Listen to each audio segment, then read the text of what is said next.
Hello friend, मैं रामकिशोर आप सबका अकेडमी ऑनलाइन क्लासेस में स्वागत करता हूं। दोस्तों, आप सबका हमारे चैनल में बहुत बहुत स्वागत है। तो फ्रेंड, हम लोग 10 क्लास का साइंस पढ़ रहे थे और साइंस में हम लोग फिजिक्स सब्जेक्ट को पढ़ रहे हैं दोस्त। तो देखिए, फिजिक्स पढ़ रहे थे और फिजिक्स में हम लोग का टॉपिक चल रहा था प्रकाश, यानी कि कहने का मतलब प्रकाश का प्रवर्तन और अपवर्तन। इसका पूरा नाम है प्रकाश का प्रवर्तन और अपवर्तन।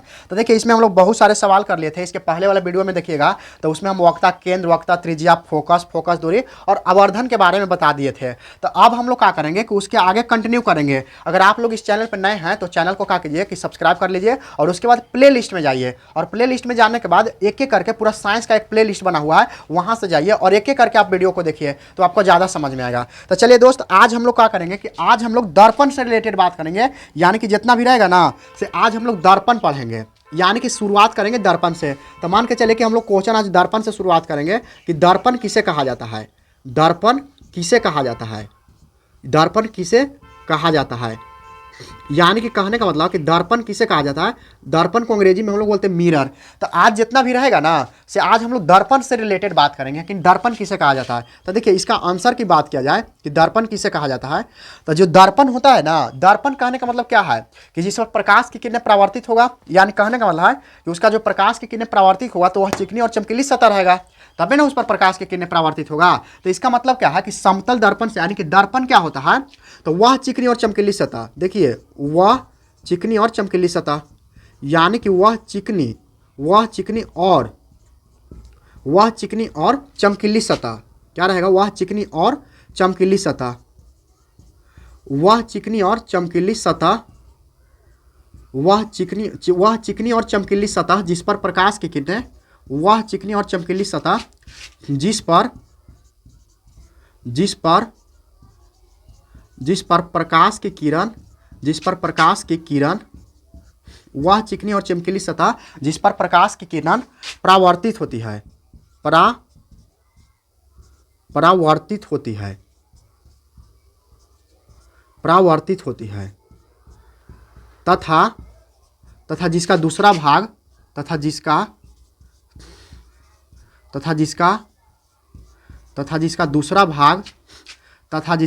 भाग रजतीत किया हुआ रहता है, रजतीत किया हुआ रहता है, क्या रहता है, रजतीत किया हुआ। रजतीत भी इसका कलाई किया हुआ रहता है, पेंट किया हुआ रहता है, इतना समझिए कि रजतीत किया हुआ रहता है, यानी पेंट किया हुआ रहता है, इतना समझिए। यानी कहने का मतलब है कि रजतीत किया हुआ रहता है, उसे दर्पण कहा जाता है, उसे दर्पण कहा जाता है, उसे दर्पण कहा जाता है। यानी कहने का मतलब कि देखिए, दर्पण किसे कहते हैं तो दर्पण जो है सो वह चिकनी और चमकीली सतह जिस पर प्रकाश की किरण परावर्तित होती है तथा जिसका दूसरा भाग रजतीत किया हुआ रहता है, उसे दर्पण कहा जाता है। ये हो गया दर्पण। अब देखिए, दर्पण मुख्य रूप से क्या होता है ना कि दर्पण की बात किया जाए तो दर्पण मुख्य रूप से दो प्रकार के होते हैं। एक होता है समतल दर्पण और दूसरा होता है गोलीय दर्पण। लेकिन कभी कभी देखिएगा कि दर्पण तीन प्रकार के दिल रहता है। एक होता है समतल दर्पण, दूसरा होता है गोलीय दर्पण और तीसरा होता है परवलयिक दर्पण। तो वो ज़्यादा इंपॉर्टेंट नहीं है, मुख्य रूप से दो दर्पण है जो इंपॉर्टेंट है, तो उसी के बारे में हम लोग बात करेंगे। तो अब देखिए, इसमें क्या है, इसमें हम आपको बताएंगे कि दर्पण दो प्रकार के होते हैं, दर्पण दो प्रकार के होते हैं, दर्पण दो प्रकार के होते हैं, दर्पण दो प्रकार के होते हैं, दर्पण दो प्रकार के होते हैं। अगर कोई आपसे पूछेगा कि दर्पण कितने प्रकार के होते हैं, दो प्रकार के होते हैं, मुख्य रूप से तो दो ही प्रकार होता है। तो देखिए कौन कौन होता है, तो देखिए सबसे पहले रोमन अंक में हमको बता रहे हैं, सबसे पहले होता है समतल दर्पण। क्या होता है? समतल दर्पण। समतल दर्पण होता है, समतल दर्पण, ये होता है समतल दर्पण, पहला दर्पण है। दूसरा में क्या है, दूसरा में इसी में रहता है गोलीय दर्पण होता है, यानी गोलीय दर्पण, गोलीय दर्पण। यानी कि देखिए, अगर दर्पण की बात किया जाए तो दर्पण कितने प्रकार का होता है, तो दर्पण मुख्य रूप से तो दो ही प्रकार होता है, एक होता है समतल दर्पण और दूसरा क्या होता है, दूसरा होता है गोलीय दर्पण। अब देखिए, समतल दर्पण और गोलीय दर्पण, तो गोलीय दर्पण जो है ना, गोलीय दर्पण भी दो प्रकार के होता है, एक होता है अवतल दर्पण और एक होता है उत्तल दर्पण। तो उसके बारे में हम आपको बाद में बताएंगे कि इसमें क्या क्या होता है। तो देखिए ना है, तो देखिए यहाँ हम आपको बताते हैं डायग्राम से। देखिए दर्पण जो है ना से दर्पण कितने प्रकार के हैं, तो दर्पण दो प्रकार के, कौन कौन, एक समतल दर्पण, एक होता है समतल दर्पण, यानी कि एक समतल दर्पण होगा और एक और क्या होगा, गोलीय दर्पण होगा। क्या होगा, गोलीय दर्पण। समतल दर्पण और गोलीय दर्पण, एक होता है समतल दर्पण और एक होता है गोलीय दर्पण। यानी कि देखिए अगर बात किया जाए, देखिए इस डायग्राम से हम आपको बताते हैं दर्पण कितने प्रकार के, दो प्रकार के, एक होता है समतल दर्पण और एक होता है गोलीय दर्पण। अब कहा जाता है कि गोलीय दर्पण भी दो प्रकार के होता है। कौन कौन? तो एक होता है अवतल दर्पण, नाम आप लोग सुने होंगे अवतल दर्पण। एक होता है अवतल दर्पण, क्या होता है? अवतल दर्पण। एक होता है अवतल दर्पण और दूसरा क्या होता है? उत्तल दर्पण। उत्तल दर्पण, उत्तल दर्पण, ये होता है उत्तल दर्पण। अब यहाँ से आप ध्यान दीजिएगा कि देखिए हम लोग दर्पण के बारे में पढ़ेंगे, तो दर्पण के बारे में पढ़ेंगे तो दर्पण कितने प्रकार, दो प्रकार के, एक समतल दर्पण है गोलीय दर्पण। तो सबसे पहले क्या करेंगे, समतल दर्पण पढ़ेंगे कि समतल दर्पण किसे कहते हैं, इसका विशेषता क्या है और इसका उपयोग कहाँ कहाँ किया जाता है, उसके बारे में हम आपको बताएंगे। उसके बाद पढ़ेंगे गोलीय दर्पण कि गोलीय दर्पण किसे कहते हैं, गोलीय दर्पण कितने प्रकार के हैं। तो गोलीय दर्पण दो प्रकार के, अवतल दर्पण और दूसरा उत्तल दर्पण।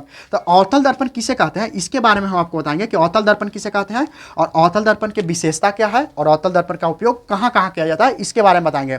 यानी कहने का मतलब है ना कि पूरा हम आपको डिटेल में बताएंगे। आप अगर इसको पढ़िएगा तो आपको पढ़ने में भी मजा आएगा। तो देखिए उसके बाद फिर हम लोग उत्तल दर्पण पढ़ेंगे कि उत्तल दर्पण किसे कहते हैं और उत्तल दर्पण का विशेषता क्या है और उत्तल दर्पण का उपयोग कहाँ कहाँ किया जाता है इसके बारे में बताएंगे। तो चलिए दोस्त आइए सबसे पहले हम लोग दर्पण के बारे में देखिए, दर्पण शुरुआत किए हैं। तो दर्पण किसे कहते हैं, तो दर्पण क्या है कि वह चिकनी और चमकीली सतह जिस पर प्रकाश की किरण परावर्तित होती है तथा जिसका दूसरा भाग रचित किया हुआ रहता है उसे दर्पण कहा जाता है। अब देखिए उसे दर्पण कहा जाता है। दर्पण कितने प्रकार के, दो प्रकार के, कौन कौन? समतल दर्पण और गोलीय दर्पण। तो देखिए सबसे पहले हम लोग समतल दर्पण के बारे में बात करेंगे। किसके बारे में बात करेंगे? समतल दर्पण। और जब समतल दर्पण के पढ़ लेंगे कि समतल दर्पण किसे कहते हैं, इसका विशेषता क्या है और इसका उपयोग क्या है, उसको बारे में पढ़ लेंगे, तब हम शुरुआत करेंगे गोलीय दर्पण के बारे में। किसके बारे में शुरुआत करेंगे? गोलीय दर्पण।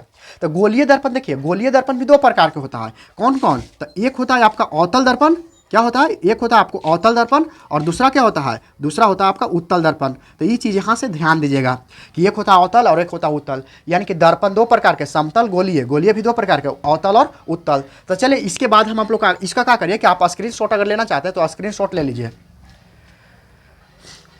चलिए ठीक है दोस्त, आप देखिए दर्पण हम पढ़ लिए। तो दर्पण दो प्रकार के, तो समतल दर्पण सबसे पहले पढ़ेंगे, यानी कि समतल दर्पण। तो इसको मिटा देते हैं,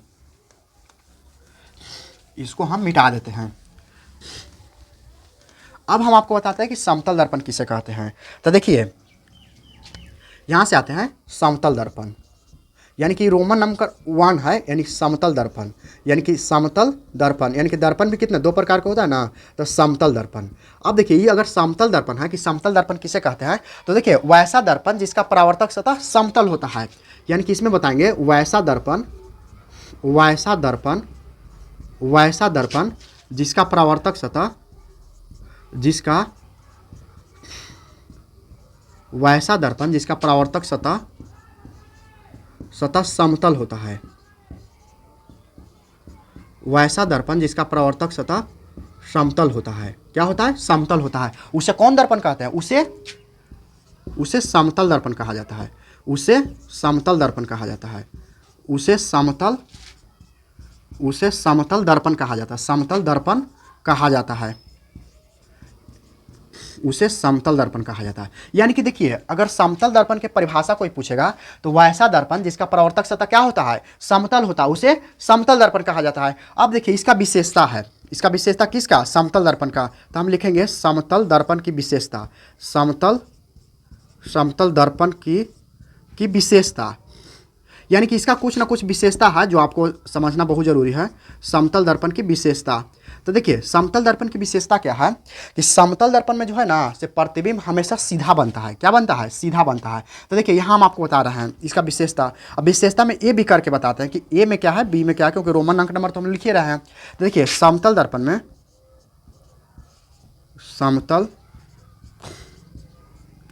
समतल दर्पण में प्रतिबिंब हमेशा सीधा बनता है। समतल दर्पण में प्रतिबिंब हमेशा, समतल दर्पण में प्रतिबिंब हमेशा सीधा बनता है। सीधा बनता है। क्या बनता है? सीधा। यानी कि अगर समतल दर्पण रहेगा तो प्रतिबिंब कैसा बनेगा? सीधा बनेगा। यानी कि ये विशेषता है और विशेषता एक विशेषता है। अब देखिए बी में, मान के चले बी है, तो इसमें क्या है? समतल दर्पण में, समतल दर्पण में, समतल दर्पण में प्रतिबिंब हमेशा भासी बनता है। प्रतिबिंब समतल दर्पण में प्रतिबिंब हमेशा आभासी बनता है। समतल दर्पण में प्रतिबिंब हमेशा आभासी बनता है। प्रतिबिंब हमेशा आभासी बनता है। ये हो गया दूसरा विशेषता। अब क्या होता है प्रतिबिंब, अब इसमें क्या है, समतल दर्पण जो होता है ना से हमेशा और हमेशा वस्तु के बराबर बनता है। यानी कि समतल दर्पण में प्रतिबिंब हमेशा समतल दर्पण में प्रतिबिंब हमेशा, देखिए समतल दर्पण में प्रतिबिंब हमेशा वस्तु के बराबर बनता है। वस्तु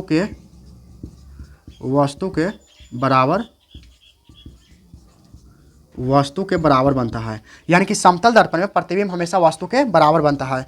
और डी क्या है, तो डी क्या है, इसमें है समतल दर्पण में प्रतिबिंब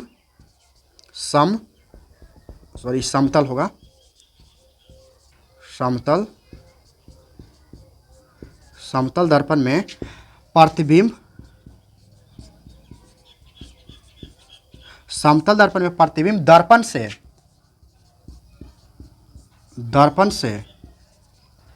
से उतना ही पीछे बनता है,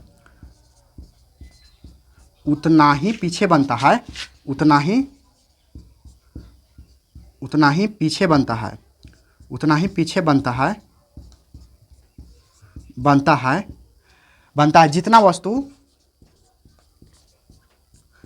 वस्तु दर्पण के आगे रहता है, जितना वस्तु दर्पण के आगे रहता है, दर्पण के आगे रहता है। यानी कि देखिए यही आपके 4 गो विशेषता है जो कि आपको ध्यान रखना है। देखिए इसमें क्या है कि समतल दर्पण की विशेषता, तो इसका पहला विशेषता क्या है कि समतल दर्पण में प्रतिबिंब हमेशा कैसा बनेगा, सीधा बनता है। यानी कि यही ध्यान रखना है कि समतल दर्पण में प्रतिबिंब हमेशा सीधा बनता है। उसके बाद है कि समतल दर्पण में प्रतिबिंब हमेशा क्या बनता है, आभासी बनता है। और समतल दर्पण में प्रतिबिंब हमेशा क्या बनता है, वस्तु के बराबर बनेगा, यानी कि समान बनेगा। जितना लंबाई की वस्तु रहेगा प्रतिबिंब उतना ही लंबाई के बनेगा। और इसमें क्या है कि समतल दर्पण में प्रतिबिंब दर्पण से उतना ही पीछे बनता है जितना वस्तु दर्पण के आगे रहता है। कहने का मतलब देखिए, मान के चलिए कि कोई दर्पण है, मान के चलिए कि दर्पण है। अब इसमें मान के चलिए ना कि हम वस्तु रख दिए, मान के चलिए वस्तु यहाँ रख दिए, यहाँ वस्तु अगर किसी वस्तु को रख दिए और ये 10 मीटर की दूरी पर रख दिए, तब प्रतिबिंब जो काल्पनिक बनेगा ना, अगर मान के चले कि यहाँ अगर बनेगा तो यह 10 मीटर की दूरी पर बनेगा। तो इसीलिए कहा जाता है कि प्रतिबिंब दर्पण से उतना ही पीछे बनता है, प्रतिबिंब दर्पण से उतना ही पीछे बनता है जितना वस्तु दर्पण के आगे रहता है। तो ये दूरी और ये दोनों आपस में बराबर रहेगा। कहने का मतलब यही है। तो ये ध्यान रखिएगा कि समतल दर्पण क्या है कि वैसा दर्पण जिसका प्रवर्तक सतह समतल होता है उसे समतल दर्पण कहते हैं। और समतल दर्पण की विशेषता में क्या है कि प्रतिबिंब हमेशा सीधा बनेगा, प्रतिबिंब आभासी बनेगा और वस्तु के बराबर बनेगा। और प्रतिबिंब दर्पण से उतना ही पीछे बनेगा जितना वस्तु दर्पण के आगे रहेगा। तो ये चीज ध्यान रखना है। तो ये देखिए, ये समतल दर्पण किसे कहते हैं, विशेषता के बारे में बता दिए। अब हम आपको बताते हैं समतल दर्पण का उपयोग। तो इसको मिटा देते हैं दोस्त, इसको मिटा देते हैं। अब देखिए समतल दर्पण का हम उपयोग के बारे में बताते हैं कि इसका उपयोग क्या है। देखिए अब लिखते हैं समतल दर्पण का उपयोग। इसका उपयोग क्या होना चाहिए, तो देखिए यहाँ से स्टार लगाइएगा और लिखिएगा समतल दर्पण का उपयोग। समतल दर्पण का उपयोग, समतल दर्पण का उपयोग, समतल दर्पण का उपयोग, समतल दर्पण का उपयोग। तो देखिए समतल दर्पण का उपयोग में क्या होगा कि देखिए सबसे मान के चले कि पहला उपयोग क्या होगा समतल दर्पण के, तो समतल दर्पण का उपयोग पेरिस्कोप में किया जाता है। ये ध्यान रखिएगा, समतल दर्पण का उपयोग, समतल दर्पण का उपयोग, समतल दर्पण का उपयोग पेरिस्कोप में किया जाता है। पेरिस्कोप, समतल दर्पण का उपयोग पेरिस्कोप में, समतल दर्पण का उपयोग पेरिस्कोप में किया जाता है। ये ध्यान रखिएगा, ये बहुत इंपॉर्टेंट क्वेश्चन है। कहा जाता है कि पेरिस्कोप में किसका प्रयोग किया जाता है, तो समतल दर्पण का प्रयोग किया जाता है। अब देखिए इसका बी मतलब है कि समतल दर्पण का उपयोग, समतल दर्पण का उपयोग इसमें अति देखिए आभूषण का दुकान देखे ना होंगे जहाँ सोना चांदी मिलता है, वहाँ किया जाता है। समतल दर्पण का उपयोग आभूषण के दुकान में, आभूषण के दुकान में सजावट के लिए किया जाता है। सजावट, सजावट के सजावट के सजावट के लिए किया जाता है। इसको देखिएगा, जैसे सोना चांदी जहाँ मिलता है ना, उसको आभूषण की दुकान बोलते हैं, और उसको सजावट के लिए यानी बढ़िया से बनाने के लिए लगेगा एकदम आपको चमकता हुआ नजर आए पूरा तरीका से, तो इसीलिए वहाँ प्रयोग किया जाता है। और इसमें सी है, इसमें क्या होता है, ड्रेसिंग टेबल में, ड्रेसिंग टेबल के नाम आप लोग सुने होंगे। समतल दर्पण का उपयोग, समतल दर्पण का उपयोग, समतल दर्पण का उपयोग ड्रेसिंग टेबल में किया जाता है। समतल दर्पण का उपयोग ड्रेसिंग समतल दर्पण का उपयोग ड्रेसिंग टेबल में किया जाता है। टेबल में किया जाता है।